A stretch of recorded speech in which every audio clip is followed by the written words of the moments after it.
going to talk you through the Hapara software and basics of getting your classes set up and how to use the software in your lessons. So the first easy thing to do is to make sure you have Hapara on your computer. Go down to the square spotty thing, third set of applications, Hapara Teacher Dashboard, click on that and that should get you all up and running. What you should see in the first screen if you've not used it before is a request to log in. Just use your regular Google account from the school and that should be pretty straightforward. Here I've got all my classes I've already downloaded from Google Classroom and that can be accessed through my classes. If you click on all classes you can see all of the different lesson areas that have been set up by teachers. If you're brand new to it and need to set up your classes, you go to add or sync class in the top right.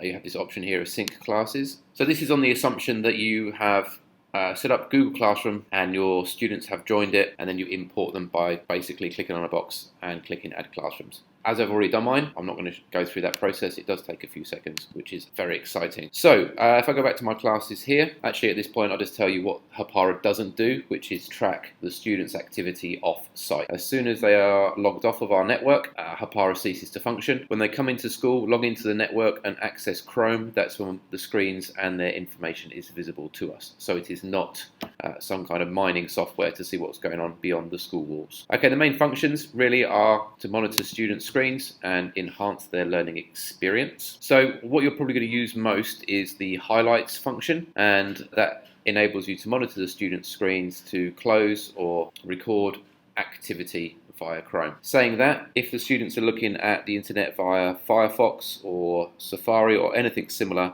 you will not be able to use this software. It is a Chrome extension. Now this scene here under dashboard should show any documents shared through your Google Classroom. So here Edwin has got a copy of our unit glossary. He still has it open somewhere on his screen. If we go across to highlights, this is probably the most practical tool you'll have for your lessons. I'm not sure if they're in a class at the moment. If the students have their laptop shut or if they're not accessing Wi-Fi, you won't be able to see what they're up to. So it looks like 8.3 with the exception 1 is actually not using their internet. Let's go to 8.2. Again, accessible just through that drop down over there. If the students are in your class, you can see the laptops open, but you cannot see what's going on, and you'll get a window like this. It may mean that the Hapara analytical tool hasn't been pushed onto their computer, and Patrick and I are currently looking at that. Under this subsection here, browser tabs, you can see all of the screens that the kids currently have open up. If I wanted to, I could close these off. I won't be doing that as there is a lesson going on, and I think that would be very inconvenient for the teacher. If you move over under highlights to current screens, you get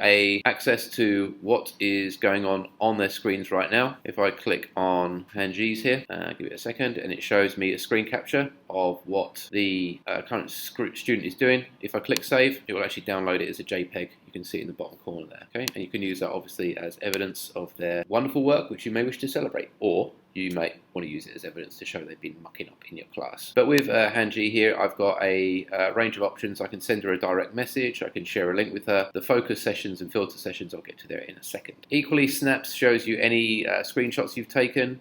Schedule here means I can actually set up a lesson using Hapara, but what you really will be using is highlights and the current screens. If I go across to the activity viewer here, it gives me a summary of that particular class where I can see what the students are up to, and this is refreshing every 2.5 seconds, and I can actually still close this tab from here. I can take a screen capture or I can view the file itself. Over here on this side is all of the shared websites that they're using. So if there's more than one student logged into a particular web page, then it will show over here. Now, what's quite useful, if you go up to the top right over here, is guide browsing and the focus session. Very useful for if you're doing research projects or you want the students to focus on one particular document. If it's in Chrome, you can copy a link into here. If I click on the link, I can paste this into here, which means the students will only be able to look at the beep. I can click this option here of this whole site or only the page that they are currently viewing. So if you're doing, I don't know, some kind of comprehension activity, you can set up the time on this for as much as you need.